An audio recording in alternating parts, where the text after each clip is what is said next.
Assalamualaikum warahmatullahi wabarakatuh. Selamat pagi anak-anakku. Bagaimana kabar kalian? Semoga sehat semua ya. Baiklah, sebelum kita mulai pembelajaran pada pagi hari ini, marilah kita berdoa terlebih dahulu. Berdoa dimulai. Berdoa selesai. Baiklah, dalam kehidupan sehari-hari, pernahkah kalian bertemu dengan orang yang rendah hati? Pasti pernah ya, entah itu di lingkungan tempat tinggal kalian, di sekolah, maupun di tempat yang lain. Orang yang rendah hati bisa kita rasakan dari cara seseorang itu berbicara, bersikap, dan berpendirian. Bagaimana perasaan kalian ketika bertemu dengan orang yang demikian? Tentu kita akan merasa nyaman dan senang.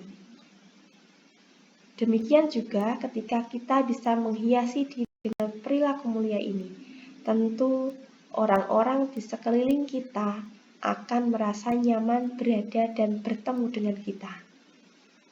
Nah anak-anak, orang yang memiliki sikap mulia seperti rendah hati, ia tidak hanya disenangi oleh banyak orang, akan tetapi ia dicintai oleh Allah Subhanahu wa Ta'ala. Istimewa bukan? Ya, pasti istimewa. Seperti yang dilakukan oleh Rasulullah SAW, beliau merupakan uswatun hasanah, teladan bagi umat manusia di muka bumi ini. Beliau memiliki segala kelebihan. Beliau senantiasa rendah hati, baik terhadap keluarga, para sahabat, bahkan kepada orang yang memusuhinya. Beliau dikenal sebagai orang yang rendah hati dengan siapa saja. Tidak hanya rendah hati, hemat dan sederhana merupakan akhlak mulia yang juga diajarkan oleh Rasulullah SAW. Hemat dan sederhana akan membuat kehidupan manusia menjadi lebih tenang dan tentram. Mudah-mudahan kita dapat meneladani sikap mulia Rasulullah SAW seperti rendah hati, kemudian hemat dan sederhana. Nah, anak-anak, pada pagi hari ini kita akan belajar mengenai tema rendah hati, hemat, dan sederhana membuat hidup lebih mulia. Adapun tujuan pembelajaran pada pagi hari ini, yang pertama, diharapkan kalian bisa membaca Quran Surat Al-Furqan ayat 63 dan Quran Surat Al-Isra ayat 27. Yang kedua, diharapkan kalian bisa memahami makna Quran Surat Al-Furqan ayat 63 dan Quran Surat Al-Isra ayat 27. Yang ketiga, diharapkan kalian dapat menyajikan keterkaitan rendah hati, hemat, dan hidup sederhana dengan pesan Quran Surat Al-Furqan ayat 63 dan Quran Surat Al-Isra ayat 27. Anak-anakku, pada kesempatan kali ini kita akan belajar mengenai dalil terkait tema rendah hati, hemat, dan sederhana.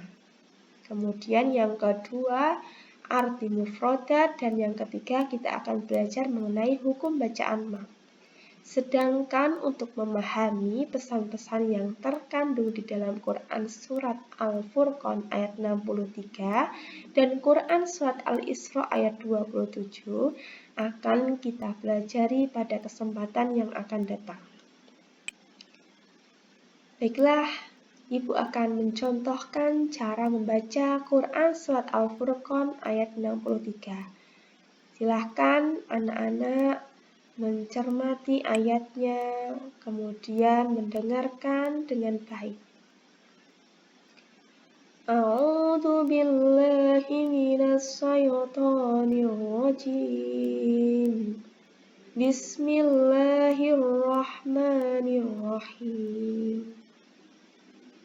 Wa ibadur rahmanil ladzina yamshuna 'alal ardi haunan wa idza khatabahumul jahiluna qalu salama.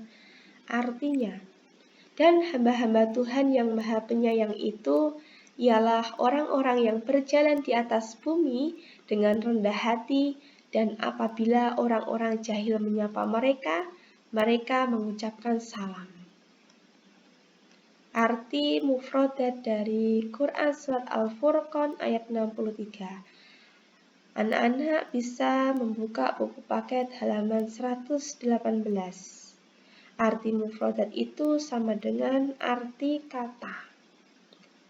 Wa ibadu artinya dan hamba-hamba, ar-Rahmani Maha Pemurah, alladzina orang-orang yang yamsuna mereka berjalan ala di atas ardi bumi, hauna rendah hati, wa idza dan apabila khatabahumu menyapa mereka, jahiluna orang-orang jahil atau bodoh, qalu mereka berkata salama keselamatan.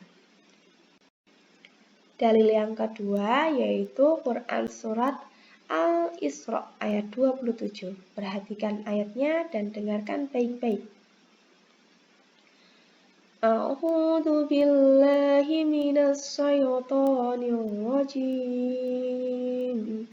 Bismillahirrahmanirrahim. Innal mubattirina kanu ikhwanas sayatini wa kanas syaitanu lirabbih kafura. Artinya, sesungguhnya pemboros-pemboros itu adalah saudara-saudara setan, dan setan itu adalah sangat ingkar kepada Rabb-nya. Arti mufradat dari Quran Surat Al-Isra ayat 27. Al-Isra ayat 27 ya anak-anak. Inna artinya sesungguhnya, mubattirina orang-orang yang boros, kanu mereka adalah ikhwana teman, sayatin setan, wakana dan adalah syaitonu setan, lirabbihi kepada Tuhannya, kafuro ingkar. Selanjutnya kita akan belajar mengenai hukum bacaan mat. Kalian tentu pernah mendengar kata mat dan tidak asing lagi dengan hukum bacaan mat. Kira-kira kalian mengetahui atau tidak pengertian mat? Jika belum mengetahui, yuk kita belajar, kita ikuti penjelasan dari Ibu. Mat menurut bahasa artinya ziyadah atau lebih. Menurut istilah artinya memanjangkan suara pada salah satu dari huruf mat. Jadi mat itu artinya memanjangkan suara.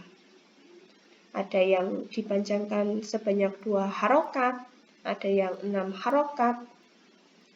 Anak-anak, bacaan mat ini ada 2 macam. Yang pertama ada mat asli atau mat tabi'i. Yang kedua, mat turunan atau mat far'i.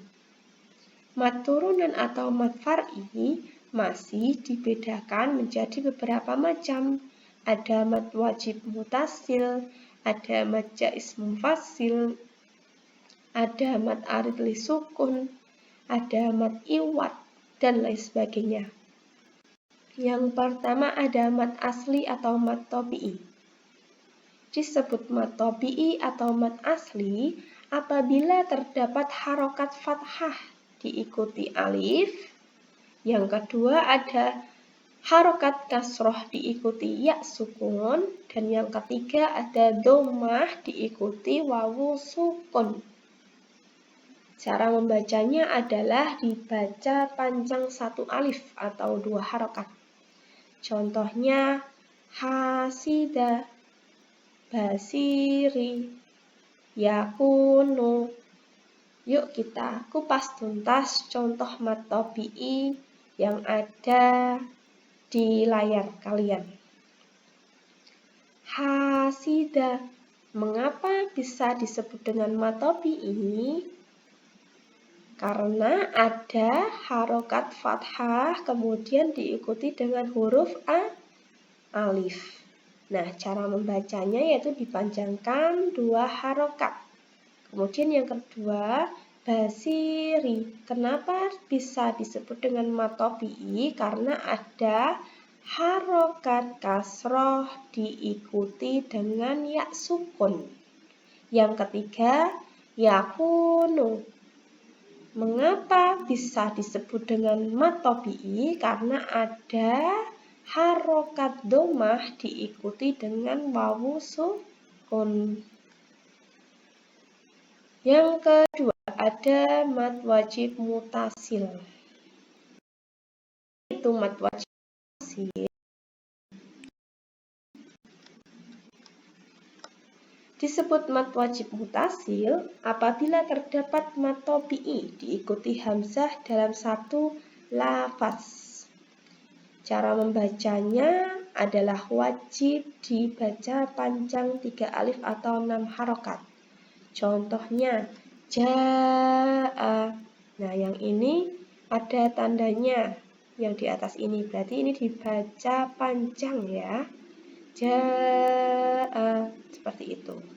Dibaca 6 harokat. Yang ketiga ada mad jaiz munfasil.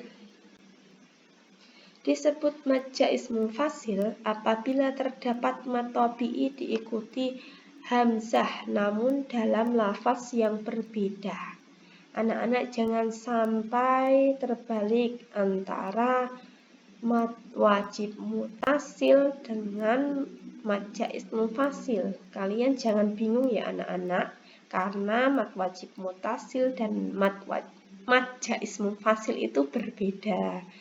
Kalau mad wajib mutasil itu apabila terdapat mad tabi'i diikuti hamzah dalam satu lafaz. Sedangkan mad jaiz munfasil itu apabila terdapat mad tabi'i diikuti hamzah namun dalam lafaz yang berbeda. Selain itu, cara membacanya adalah dibaca panjang 1 alif 2 harokat, 2 alif 4 harokat, atau 2,5 alif 5 harokat. Contohnya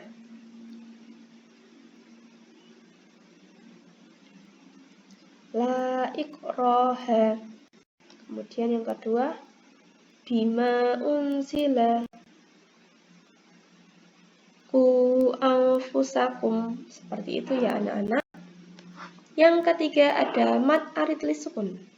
Disebut mad arid apabila terdapat mad tabi'i diikuti waqaf atau terdapat mad tabi'i di akhir ayat.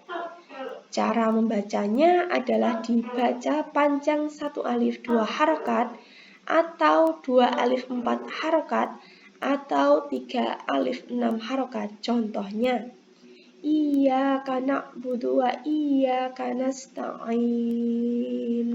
Nah, yang di garis bawah ini merupakan mad arid sukun. Yang kelima yaitu ada mad iwad. Apa itu mad iwad? Disebut mad iwad apabila ada huruf yang fathah tanwin terletak pada waqaf atau berhenti pada akhir kalimat.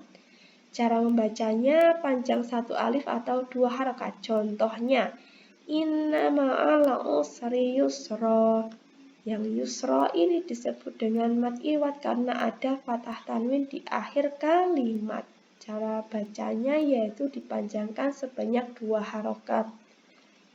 Baiklah, itu saja yang dapat Ibu sampaikan.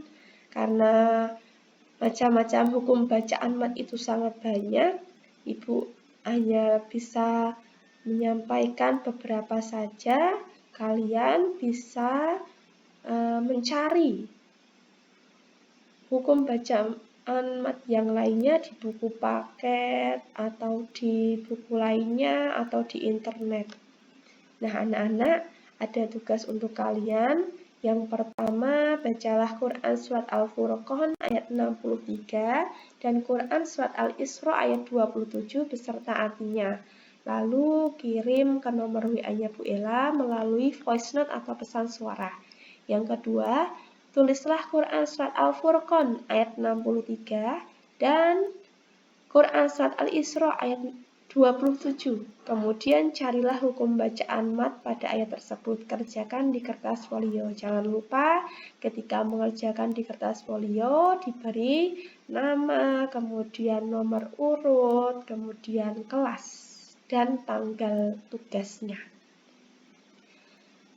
Itu saja yang dapat Ibu sampaikan. Jika belum paham atau anak-anak ingin bertanya terkait tema kita pada pagi hari ini, kalian bisa berdiskusi di grup WA PAI.